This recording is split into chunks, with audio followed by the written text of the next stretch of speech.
Halo, perkenalkan nama saya Frans Reza Raffi Tarigan. Saya dari kelas 12 IPA 3. Di video ini saya mau mengerjakan soal remedial saya semester kedua tahun 2021. Di video kali ini saya mau menjelaskan beberapa topik atau pembahasan tentang soal remedial saya. Untuk soal pertama, saya mau menjelaskan tujuan berbahasa Indonesia di sekolah, sementara siswa sudah mahir dalam berbahasa Indonesia. Kenapa sih siswa harus dituntut untuk tetap belajar bahasa Indonesia, sekalipun dia mengerti dalam bahasa Indonesia? Secara tidak sadar, dalam kita berbicara bahasa Indonesia, juga bisa saja masih salah dalam melafalkannya, mengucapkannya atau mengejanya, bahkan penempatannya untuk diucapkan. Karena itu, walaupun kita adalah asli warga negara Indonesia, kita diwajibkan harus mengenal atau mempelajari lebih dalam lagi tentang berbahasa Indonesia yang baik dan benar. Karena manusia itu tidak ada yang sempurna. Dalam arti kata, hebat dalam berbahasa Indonesia.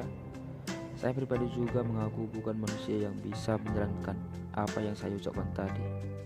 Oleh karena itu, kita sebagai warga negara Indonesia, terkhususnya saya pribadi sebagai mahasiswa, perlu lebih lagi mempelajari bahasa Indonesia itu agar kita lebih paham lagi tentang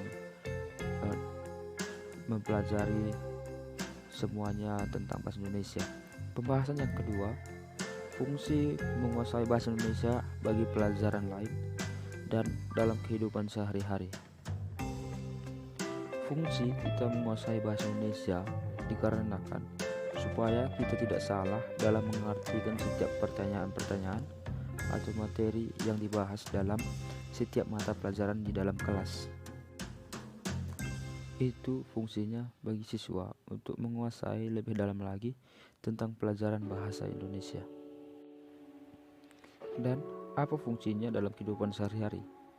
Seperti yang saya katakan tadi di awal, kita harus paham betul dalam cara pengucapannya, pengejaannya, atau kapan waktu yang tepat kita mengucapkan kata-kata itu kepada seseorang. Karena jika kita salah dalam mengucapkannya, orang yang mendengarkannya juga pun pasti salah dalam mengartikannya. Bisa saya kasih contoh. Misalkan si A bertanya kepada si B. Si A bertanya, "Kapan kamu akan berangkat?" Si B menjawab, "Baiklah, saya akan berangkat sekarang." Lalu si A bertanya lagi, "Maksud saya, kapan kamu akan berangkat?" Si B menjawab, "Iya, saya akan berangkat sekarang." Lalu si A bertanya lagi, "Saya bertanya kepada kamu, berangkatnya jam berapa?" Astaga. Lalu si B menjawab, "Oh, rencana saya sih pukul 2 siang nanti." Maksud dari percakapan tadi adalah si A mau bertanya kepada si B kapan waktu dia akan berangkat. Tetapi si B mengira kalau si A ingin dia cepat-cepat pergi dari sana. Dalam arti kata, dia mau menyuruh dia untuk berangkat dari sana. Apa yang salah? Kawan yang mendengar juga pasti mengira hal yang sama dengan kawan kita si B, bukan? Iya, intonasinya dalam bertanya itu tidak benar. Ia berkata seolah-olah dia memerintah. Nah, justru itu kita diwajibkan memahami lebih dalam lagi tentang berbahasa Indonesia yang baik dan benar. Pembahasan yang ketiga, jelaskan kesulitan apa yang kamu temukan saat belajar bahasa Indonesia di sekolah. Berbicara tentang saya pribadi, kesulitan saya dalam mempelajari bahasa Indonesia adalah dalam mengartikannya. Seperti contoh tadi yang saya jelaskan, saya mau bertanya, padahal saya sudah mengucapkannya dengan baik dan benar. Tetapi jawaban orang tersebut berbeda dari apa jawaban yang saya inginkan. Nah, karena itu saya bingung tentang bagaimana pelajaran bahasa Indonesia ini. Karena bahasa Indonesia itu gampang-gampang susah. Oleh karena itu, kita tidak boleh sepele atau tidak boleh lalai dalam mempelajari bahasa Indonesia. Pembahasan yang keempat, jelaskan secara lengkap pelajaran bahasa Indonesia yang kamu kuasai semenjak belajar bahasa Indonesia di SMA.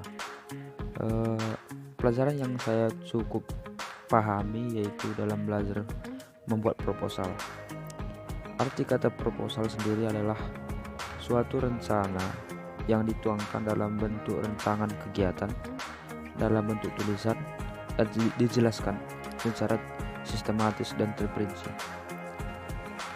Proposal itu juga terbagi dalam beberapa jenis, yaitu proposal kegiatan, proposal bisnis, proposal penelitian, dan proposal proyek. Saya mau menjelaskan apa itu proposal kegiatan.